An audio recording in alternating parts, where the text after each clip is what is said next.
L'Algérie est-elle une nation souveraine et indépendante ou une sorte de prison où le peuple est opprimé? Pourquoi le peuple algérien ne profite pas de ses richesses? Pourquoi le peuple algérien est méprisé par le gouvernement algérien? Pourquoi le gouvernement algérien est islamophobe et déteste le peuple algérien?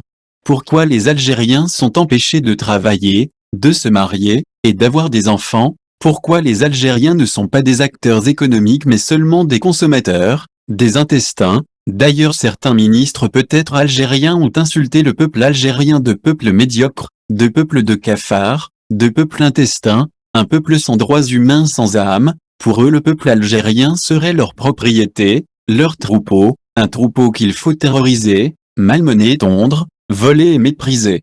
En réalité le FLN n'a pas gagné la guerre mais le FLN a probablement été créé par la France et l'OTAN. Le vrai FLN a été décimé par les armées des frontières tunisiennes et marocaines qui n'ont jamais tiré un seul coup de feu contre l'armée française.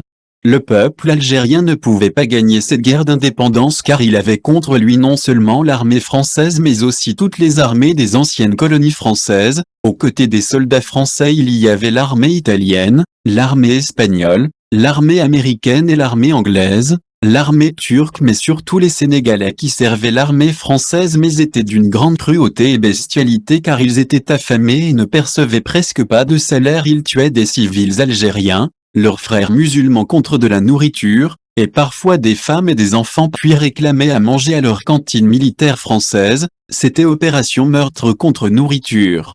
Que cachent les accords d'Évian? Tous les signataires suisses, français ou algériens ont été assassinés. Il semble que les richesses de l'Algérie ont été partagées entre les grandes puissances comme l'Amérique, l'Angleterre et la France, la Suisse mais aussi les États arabes comme le Maroc, l'Égypte, la Tunisie, et bien d'autres pays.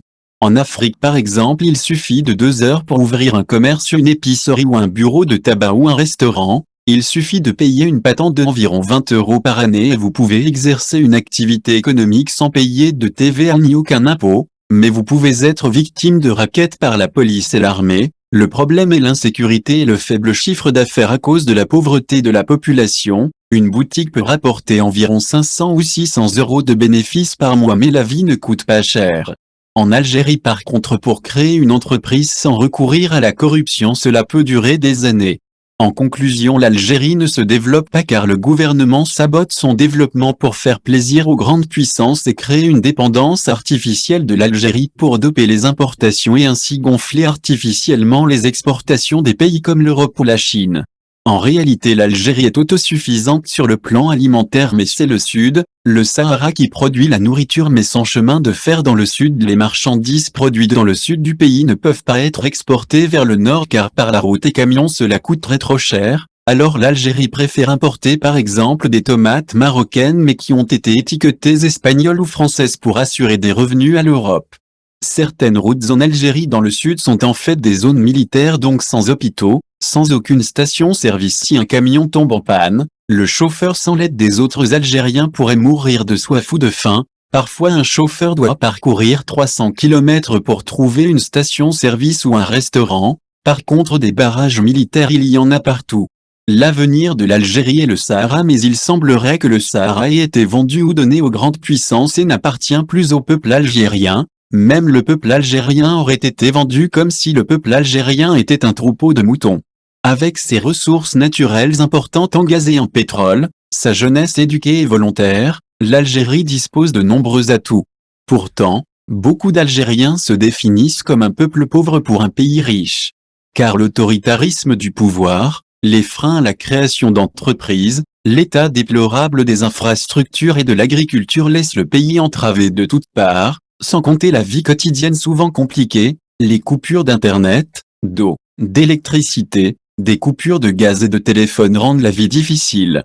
Depuis 1976 et un embargo décidé par Giscard suite aux nationalisations du pétrole algérien par Boumedienne, le peuple algérien ne dispose plus d'ascenseurs. Tous les ascenseurs sont en panne, comme le pays est en panne d'ascenseurs et ne décolle pas économiquement.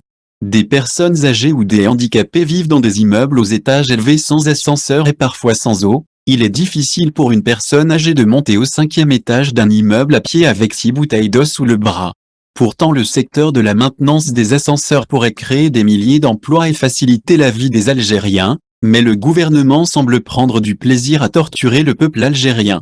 Le peuple algérien subit un véritable génocide, le pays compte au moins 15 millions de célibataires, les Algériens subissent un plan d'extermination semblable à celui des musulmans ouïghours en Chine, aussi un pays dominé par une banque centrale Rothschild. Toute l'Algérie est une prison. Tout peuple pour vivre a besoin d'un espace vital. Or la France a volé les terres du peuple algérien depuis 1830 mais en 1962, les Algériens ont pu obtenir une indépendance réelle ou fausse, nul ne le sait. Mais les Algériens n'ont pas récupéré leurs terres ancestrales qui ont été nationalisées et n'appartiennent plus à la France mais à l'État, un État mystérieux et qui n'est ni une république, ni populaire ni démocratique ni légitime. C'est un pouvoir qui pourrit la vie du peuple algérien et qui ne sert à rien, ne produit aucune richesse et spolie le peuple algérien comme le faisait la France. Rien n'a changé sauf peut-être le drapeau et l'hymne national. Le jour de fête nationale le 14 juillet est devenu le 5 juillet peut-être pour fêter la colonisation française et la prise d'Alger un certain 5 juillet 1830.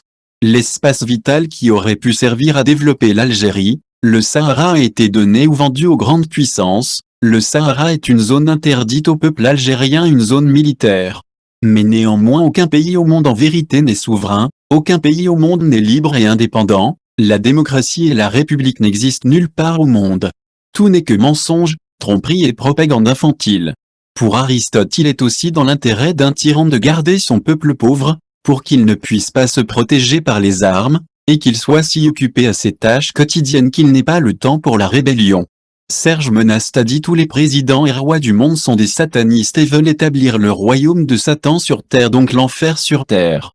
Le IRA ne peut pas réussir s'il ne devient pas mondial. Tous les peuples du monde devraient être solidaires du peuple algérien pour réclamer la fin de ce système prédateur, diabolique qui considère les êtres humains comme étant des marchandises, des numéros, des esclaves, des pions, des objets sans âme et libre arbitre.